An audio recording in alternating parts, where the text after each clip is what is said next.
Thank you, Allard. Allard just reminded me that the last time I spoke in Amsterdam, it was the same laptop, and that laptop crashed just as I was starting to speak, trying to go to the first slide. So let's see whether all of the sort of power presentation gods are with me. There we go, the topic. So the usual pattern is to talk a little bit about me before I talk about it. If you were in Sam Newman's presentation yesterday, he talked about, wasn't it great when 3.25 inch floppy disks, were the norm. I remember when they came out. But I'm not going to dwell on history, although there is a little bit of history in what I'm going to be talking about today. I think I've been incredibly lucky to work with some really brilliant people over the last decades. And I hope to share some of the wisdom that I've managed to pick up by working with some of those people over the last few years, because I think that things have changed dramatically in, say, the last 10 years in the way that we deliver products for our internal and external customers. And today I'm going to be talking about API management, discovery, and one of those great things that has been a debate for all of my career, which is every developer loves it, but no developer likes to do it, which is documentation. We all love fantastic documentation, and APIs thrive on documentation, adoption of APIs, internal or external. They thrive on having a vibrant ecosystem, a developer experience that provides people with a rapid onboarding to be able to utilize your work. And yet, many developers, including myself, think the idea of writing documentation, and with the whole agile thing, no documentation, reduce this, no design documents, etc. And we're coming back to a more even keel in understanding the importance of these artifacts in our daily lives. So this is a shot a friend of mine took some time ago. As you can tell, it was some time ago. I think I've lost all of the color left in my beard now, and definitely feeling a little bit cooler on top. So this is a more modern. This one was this year. I do like to get out and about occasionally, and this was in Colorado, which is now where I live. If you're picking up accents, I grew up in the UK, worked there for most of my career, and then in the last few years, I've been living in Colorado, which is a marvelous state, and it's somewhere over there. The dot is so big, it probably occupies 3 times the Grand Canyon. If you ever get a chance, this is my pitch, come and visit Colorado, it's fantastic. I work for ThoughtWorks, so the last 14 years I've got to work with a lot of both small startups and large enterprises. I tend to work in the larger space. Who works for a large enterprise? Cool, okay, so you'll get something from this, and the rest of you are more sort of startup-y? Yep, okay. I was in a 4-person startup in 1985, before it was called a startup. It was then just a small consultancy. So I do remember those days. I'm going to be talking about APIs. I'm going to be talking about documentation and, to some degree, discovery. And the first two, you have to have an API. You need some documentation. At least you need to be able to publish it in order for it to be discoverable. And discovery is probably one of the hardest things to achieve in both the enterprise and in the open source world. How do you get people to find your great stuff? And then at runtime, how do you get other systems to find and use your great stuff? You need some pointers, you need some direction. You need to be able to, almost by accident, discover the capabilities. And combining it all is this new buzzword, DX. And DX is, I think, something that is probably one of the most important things for us in the room, which is to create a developer experience. A developer experience to be able to find the APIs you need and then to be able to implement them. And so it goes from birth to ongoing maintenance. And I quite like this term. I'm not going to dwell on it too much because we want to talk about APIs and documentation. But transposing the ideas of a customer experience into a developer experience, particularly in the world of APIs, because we tend to think about or develop things from the inside out, an idea, and then we'll expose it as an API. And today I want to talk about inverting that and thinking about the customers of your API, because they're the ones who are going to be able to use it. There are two schools of thought in test-driven development. There are those that develop tests internally and those that build tests around the more macrocosm of the external interface. And the classes which are most consumable tend to be built with the external in mind. So starting with the outside interface and not worrying about the internals of the class, because then it's replaceable and all of those good things that we do in test-driven development. It's mirroring. So I want to take you back to 1993. In 1993, Jurassic Park came out, #1 blockbuster of the year. Somewhere in the top 15 was The Fugitive, and since I'm a climber, I had to put Cliffhanger in there. Not the best climbing movie, but you know, lots of snow, ice, and so on. Also in 1993, Microsoft came out with the Distributed Component Object Model, or Decom for short. One of the first, I didn't live through the Corba piece, so at that time in my career I was definitely working in the Microsoft C++ area, and we wanted to start looking at distributing computing load across, at the time it would have been a Forex trading system. And so Decom was quite interesting. Is anyone else familiar with Decom? Darn, I've got to get it right now. Okay. So the idea around Decom was that it was all object-oriented. So you were interacting with objects, but those objects may or may not exist on the machine that you're on.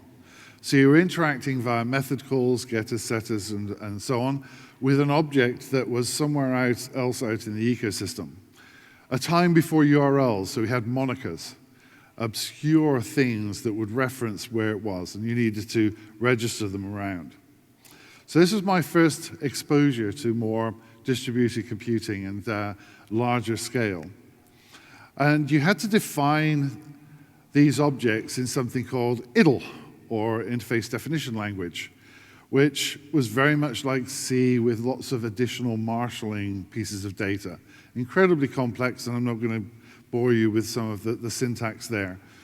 And you combined that with your C++ app because Visual Basic was on the horizon, but it was sort of the only two things that could support it at the time.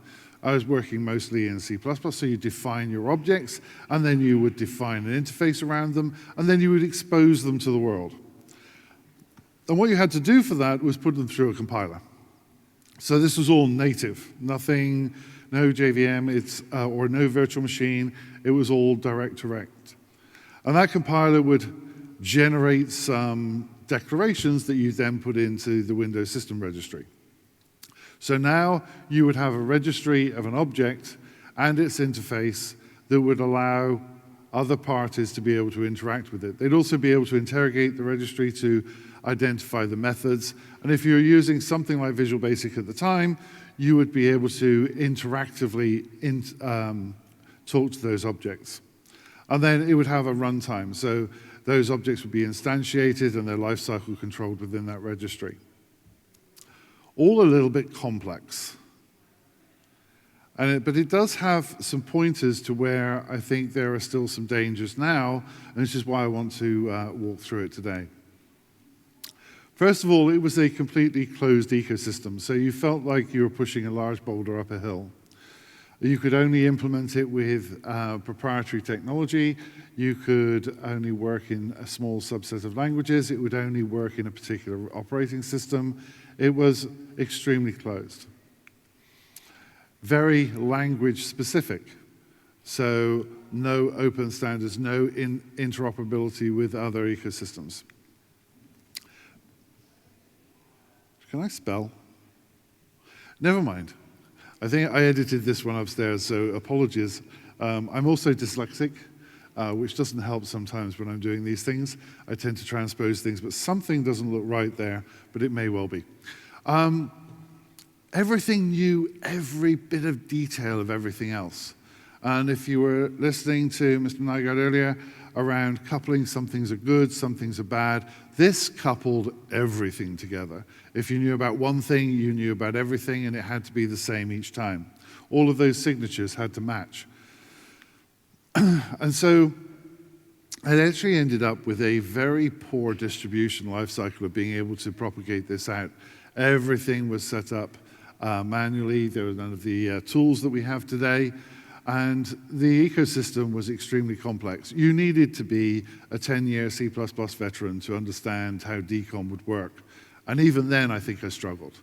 It's one of those really complicated pieces. But what it did introduce was what some of the good things. By being so hard to work with, it indicated that we needed a better way. So let's switch gears and talk about APIs and bring it into at least the last decade, if not the last few years, of APIs and exposing those APIs within our overall ecosystems. How many people are working with monoliths? Okay, good, so that's relevant. How many people are pioneering microservices? Okay, so I'll do that, and then I'll take it down for, do I understand a microservice? Because like all terms, and I think for as long as I can remember, I think Martin Fowler talks about one of the hardest things is naming things. And I would agree, but making that name stick is probably even harder. And so the definition of a microservice, like everything else, is evolving. And so I was introduced to a new idea around how to form a microservice the other day using Lambda functions on AWS that I hadn't thought of as something that was a definition of a microservice. And so I'm going to describe the ecosystem of each one and show some of the differences. But if you're building a monolith, typically your API, authentication, all of those cross-functional concerns are buried within the monolith. They're implemented by you either through a library, by integrating that in, or you've handcrafted it for your particular domain. Now, monoliths don't necessarily not scale, but they're harder to scale. In the sort of middle ground of the spectrum, we have things like microservices, which expose their own API. So we might have a couple of different ones here. And we might have moved our authentication out into an environmental or concern. So we might have extracted authentication, which is one of the hardest things to do. So it's now a common concern.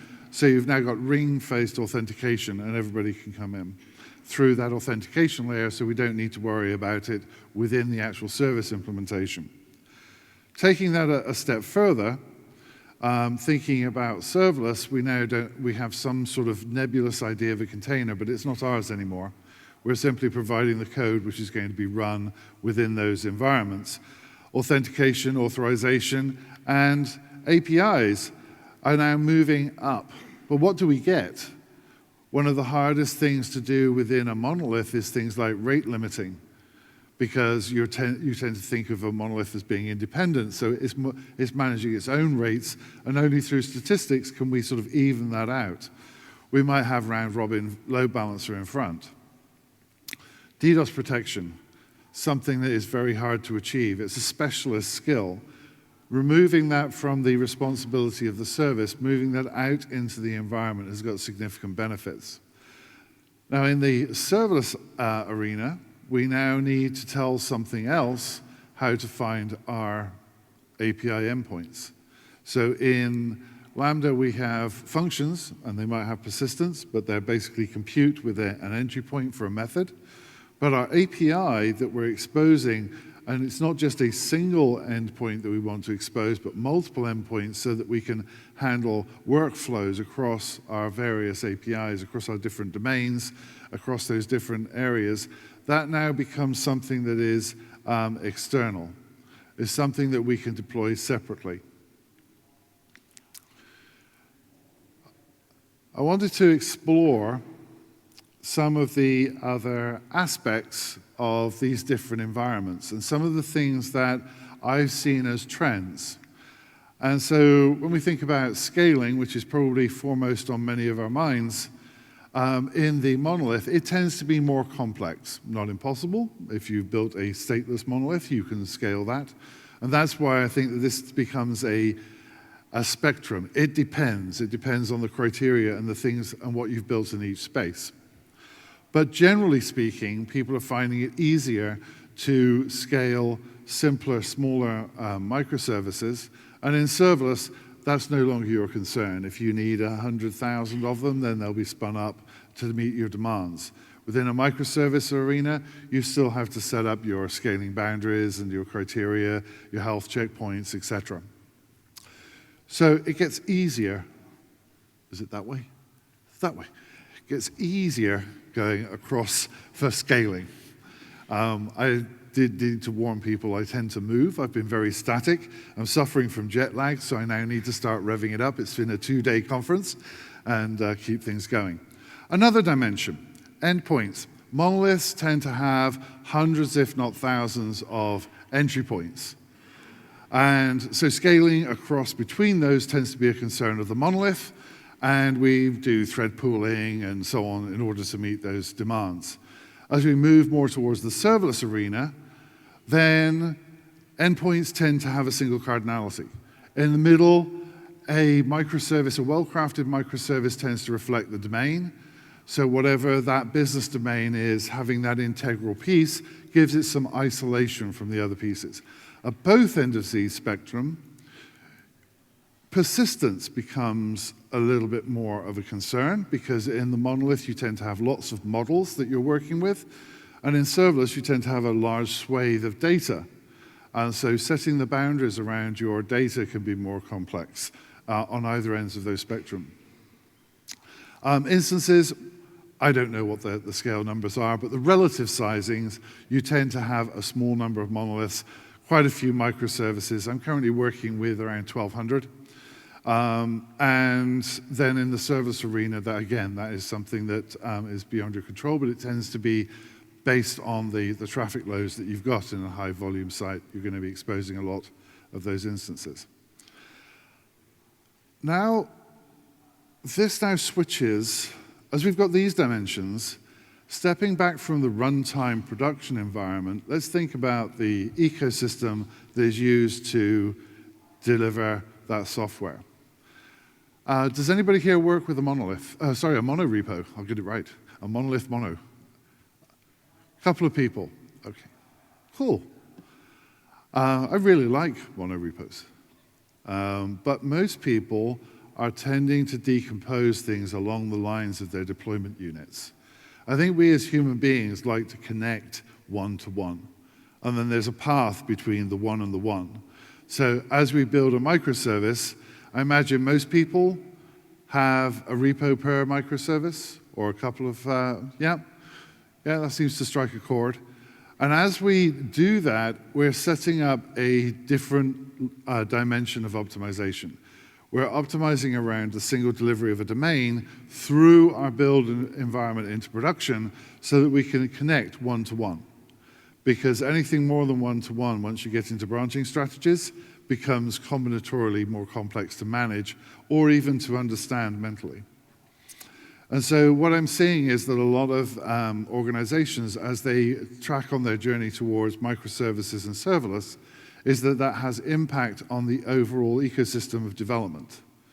And that's something that now creates a tension. We need different tooling.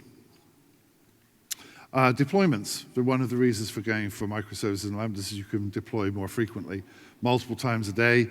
Interestingly, two of the most cited organizations that do very, very frequent deployments actually use a monorepo. So it's not actually a connection that strongly with some of those larger repositories. Developer contention.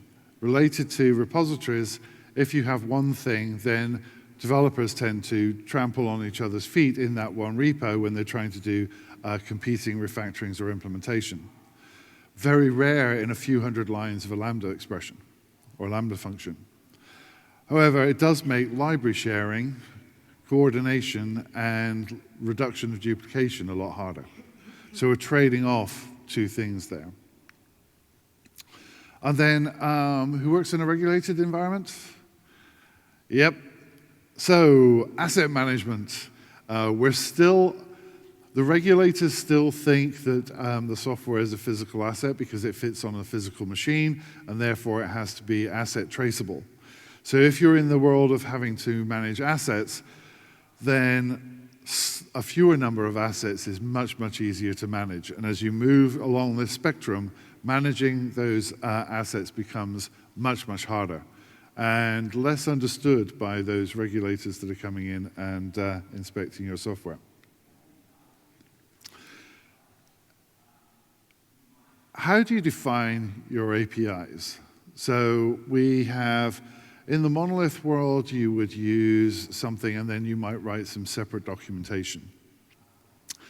You've probably heard something about the tools I'm going to talk about now, but the API lifecycle is now extended not only from the birth of your service out into the future, but also in the pre-stages.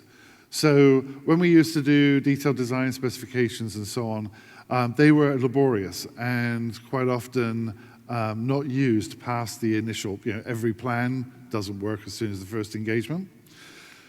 So we now have a set of tools that will allow us to experiment beforehand. So thinking about a TDD or design lifecycle of being able to move to, I think we should have an API in this space, but what does this API look like?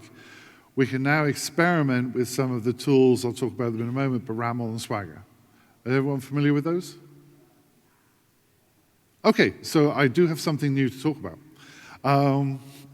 So the experimentation cycle allows people to explore an API, but also to publish an API for others to explore.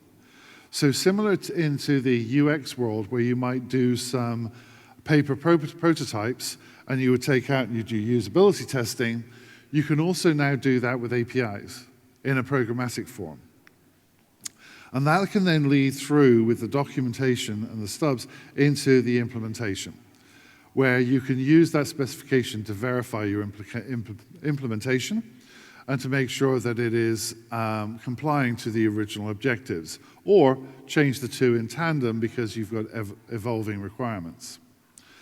Then we move into when we realize it, and now we want to actually get to deployment. Hopefully that's early, but some of the tools now allow you to deploy your API into a gateway which defines the endpoints, particularly useful if you're going towards a serverless environment.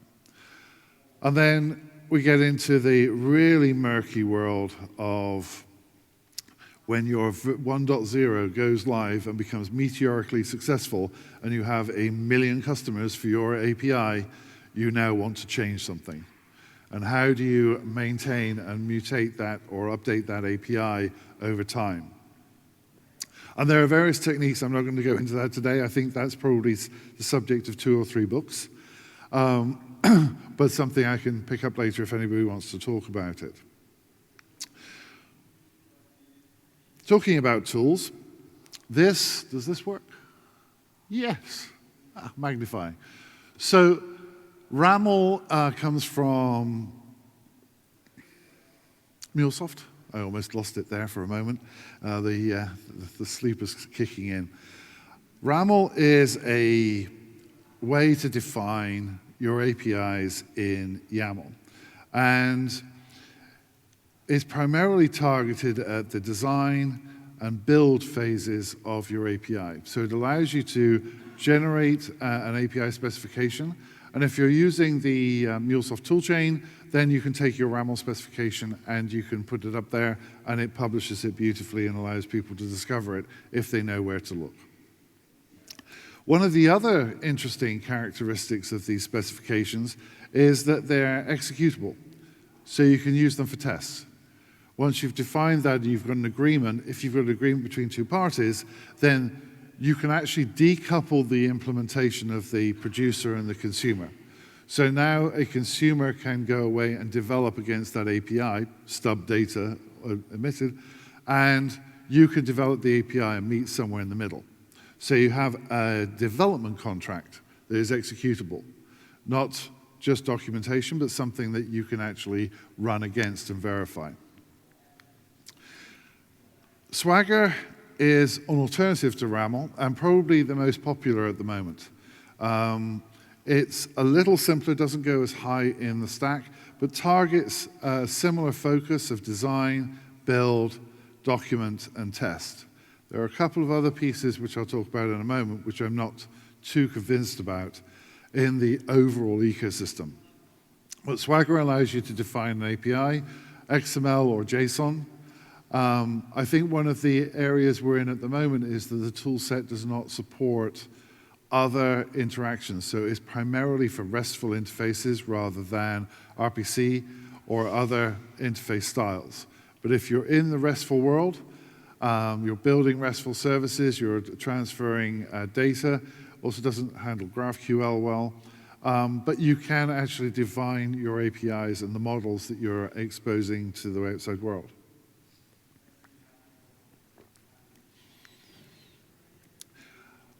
One of the key things for today is that from that specification, you can generate an executable UI and the stubs that go behind it.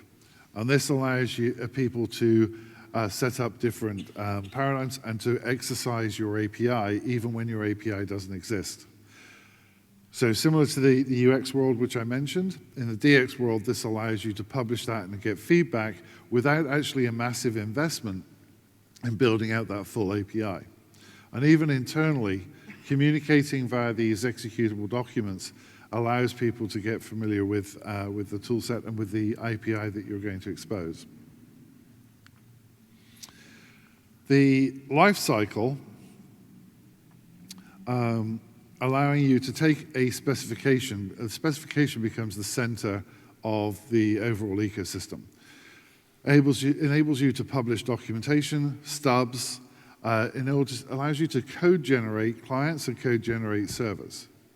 And that's a bit that I'm taking back to my Decom days that I'm not too comfortable with. Code generation tends to be framework specific. And so the more you generate, 80% of the work takes 20% of the time, and then the 20% that isn't handled by the code generation now costs you 80% of your effort to implement.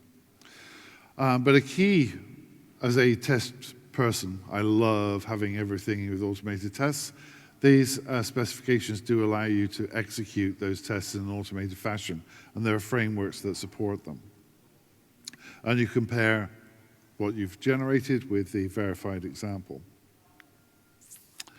So green is good, red is bad. Code generation, I think, is where I would tend to stop, or at least isolate in an implementation that was based off one of these specifications, because you want to be able to swap that code generation out if you need to go beyond the 80% rule. You want to not necessarily follow all of the REST recommendations. In my experience, there are very few domains which are 100% representable with all of the constraints of a standard. Sometimes there are environmental concerns. PII on a query, for example. So usually we do GET requests. If you want somebody to be able to search based on their social security number, and you put that on a GET request query line, then it's logged everywhere and everybody knows that piece of data.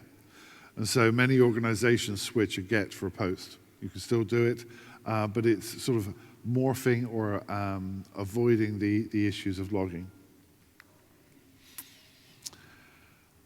There's another tool set out there which takes a completely different approach. If you're a fan of test-driven development, then the Spring REST Docs approach has a number of elements that are attractive.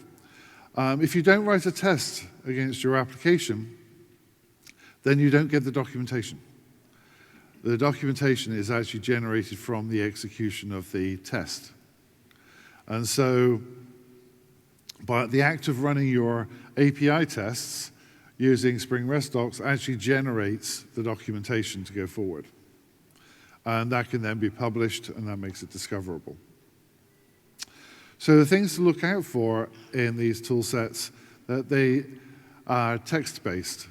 I think anything that uses a GUI these days in this space creates problems because it tends to be not working again, sorry. Proprietary, that was the word I was looking for. Tends to be proprietary, harder to transfer. In 1999, the pragmatic programmers wrote the pragmatic programmers wrote the Pragmatic Programmer, which was one of those books that shifted my thinking about software. And one of the anecdotes that they put in there is, if you need to express it as text, because text is durable. We'll always be able to process text, but who can read a Microsoft Word document version 1? I think that's even a problem for Microsoft these days, that our proprietary formats have a lifespan, and beyond that, they become non-recoverable. And so being able to express the entire universe, and that's the trend we've got both for infrastructure, your software-defined networks, source code, it's all text. And being able to process that, we will be able to process text for a lot longer than we can process anything proprietary. So anything that I look for in this space needs to be text-based, even if it's structured text like YAML or JSON. I can process them in many different ways. And that's a key part of the tool chain in this space for anything that we're doing within software. And it needs to be executable, and I'll draw on executable shortly, and also versionable, so everything in version control. And having things in text means not only that we can version it, but we can also merge it. So if you have two competing versions, you can actually merge those together. Or if you're exploring a number of, you're doing multivariant API testing with different people, by having multiple specifications, you can then have them on multiple branches and merge them together as they win. One of the problems with centering things around a specification is that that specification takes on the design of your full exposed domain model. And both Rommel and Swagger define entities, strings, dates, etc., that make it easy for someone to consume, but they also, particularly in code generation, couple you to the entire model. There's a pattern known as tolerant reader. So you might publish a record with 50 fields, and GitHub puts, I think it's about 75 fields of repository data in its API. So when you query about a repository, it gives you the avatar URL and a whole swathe of other pieces of data.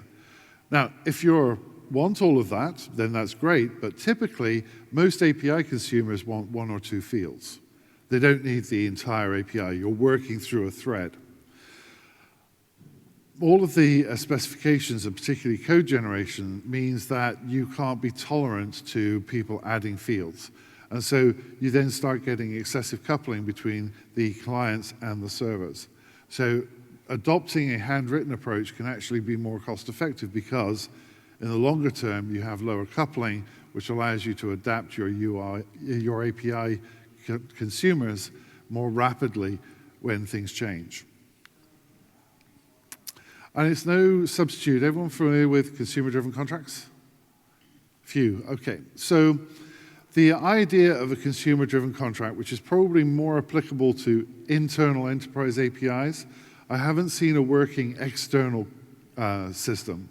But the idea of a consumer-driven contract is the client consumer of your API defines how they are interacting with it. So similar to or building upon the idea of a tolerant reader, if you're only interested in a couple of fields from the API, you publish a contract to the producer to say, these are the fields that I'm interested in. If you change anything else, I don't care. If you remove something that I'm not interested in, it didn't happen. I just don't care. So consumer-driven contracts can be built on top of the API specifications in the consumer to then go in and develop against and verify the producer. So the test becomes executable. It's written by the developers who consume that. It's very specific to the content that the client wants to retrieve.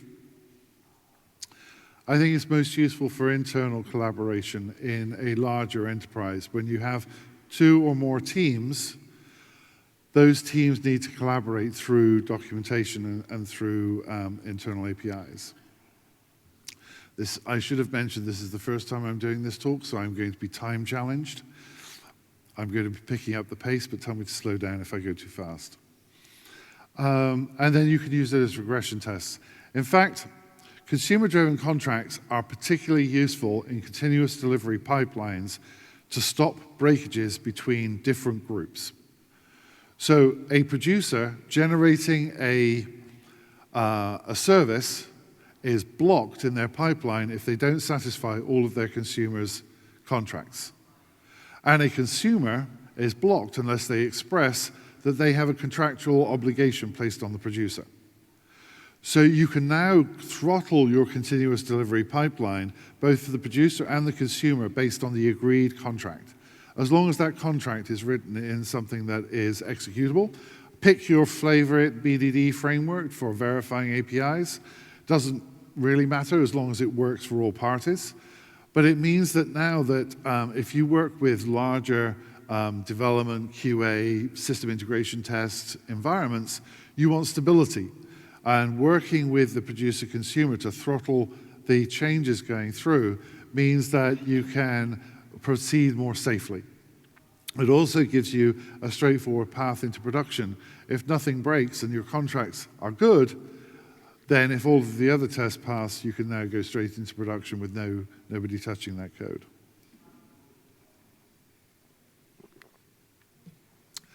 I think I'll skip that one. It's far too complex. Specs and checks. So I said I didn't like code generation. I used to love code generation in the early 90s. I wrote code generators all the time and then discovered the error of my ways. They're useful in small contexts for boilerplate, etc. But code generation tends to couple the models. You tend to have your domain model and then overlaying with all of the generated code, which then means you can't see your model. Allard reminded me that I'm not, am I a fan?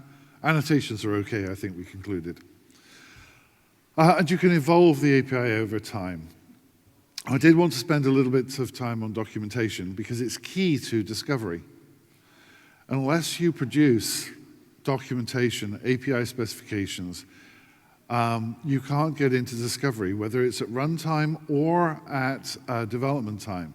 And I know I'm focusing primarily on development time today, but unless you have specifications that can go through and be published to the registrar or to your external servers to be able to discover that documentation, your API is going to become something that is sat in its own microcosm.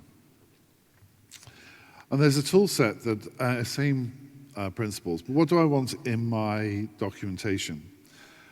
Naturally, documentation tends to be text-based, but I think everything should be text-based. And that includes your diagramming. Diagrams are worth 1,000 words, but you wouldn't like 1,000 words to be required for a diagram. That means that you can now version control it, which is also key. So version of documentation goes alongside your service for publication. And documentation should be executable. Everyone good with that? Okay, cool. Now, this was the epiphany for me. So hopefully it'll trigger for you. Java doc has been the staple of many API specifications to date. And I'm afraid I'm not a fan. I do like trying to read Java doc and the others for the other, I've forgotten all the other ones, never mind. Java doc tends to, and its friends tend to talk about what? And I took this from Wikipedia, so thank you, Wikipedia. But it's who wrote it? Well, I've got that in version control. What version is it? I don't know why source code has a version against it unless you're going to update every source file with your version when you do a build in CI. So there's various pieces here, and this has been available since 1.2. All of those pieces of data I can pull from other systems, and they're much better at it because they record what I do. And then the general trend, because I, as a developer, am useless at writing this sort of documentation, is that I have a method name, and I call it name, and it says it returns the name. Small amount of redundancy. I mean, repetition is good. I mean, I'll remember it, but documentation also gets out of sync. So I've been looking for an alternative for a long time that can give me documentation that I can publish that can then be found in a search index that people can then discover and explore and get up to speed with an API. There is a saying that people will adopt your API if it takes them 30 minutes or less to be hooked. So you've got 30 minutes from start to finish before someone will move on and look for another API. So rather than document the what, we need to document the how. How do I, as a developer, consume an API when I found it and it looks promising? And I need to do it in 30 minutes or less. Has everyone heard of AsciiDoc? Excellent. Have you heard of AsciiDoctor? An AsciiDoctor diagram? Ah, good. Okay. So AsciiDoc is an alternative to Markdown. It has a similar syntax, so nothing really surprising. If you've been working with Markdown, then the syntax for AsciiDoc is going to be relatively familiar. Things like these executable blocks are interesting because usually we don't execute them.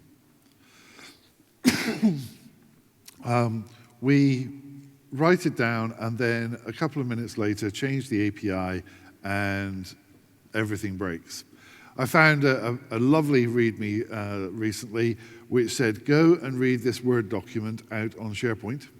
So I went off to that document and I opened it up, expecting to have an epiphany, and it said, go and look at this repository.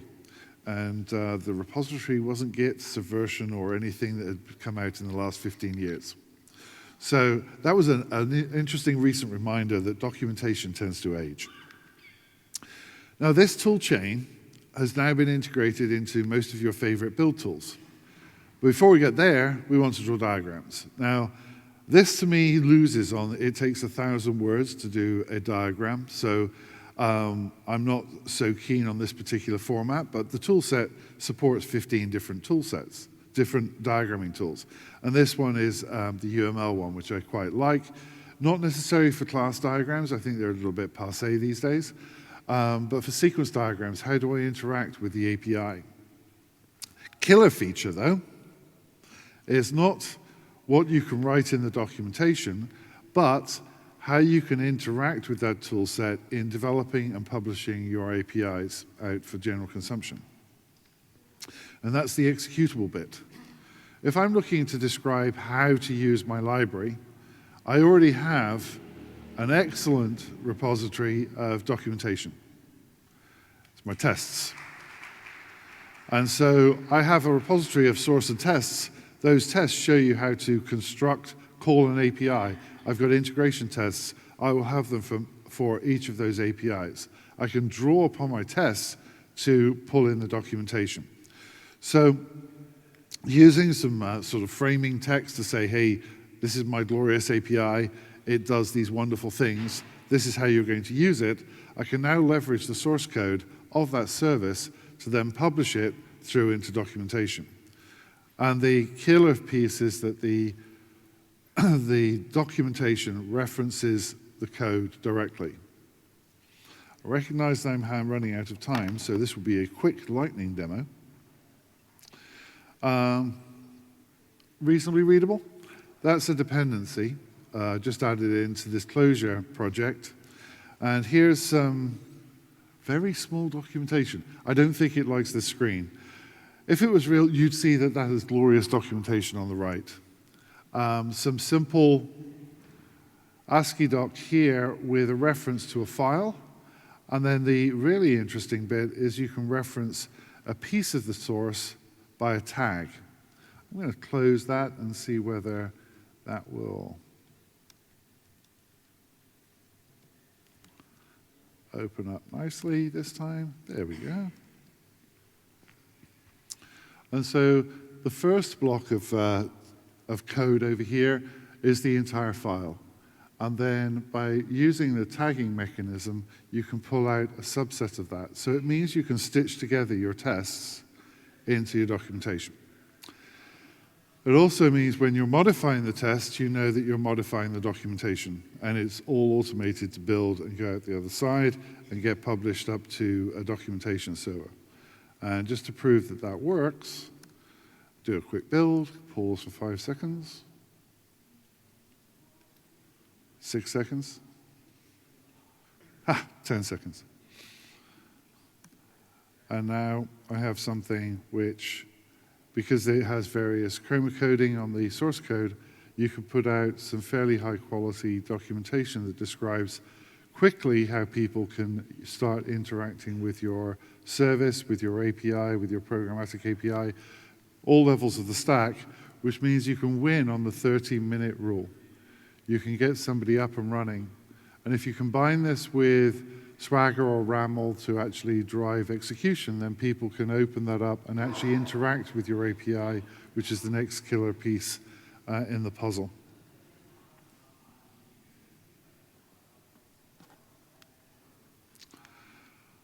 Gosh, discovery in 2 minutes.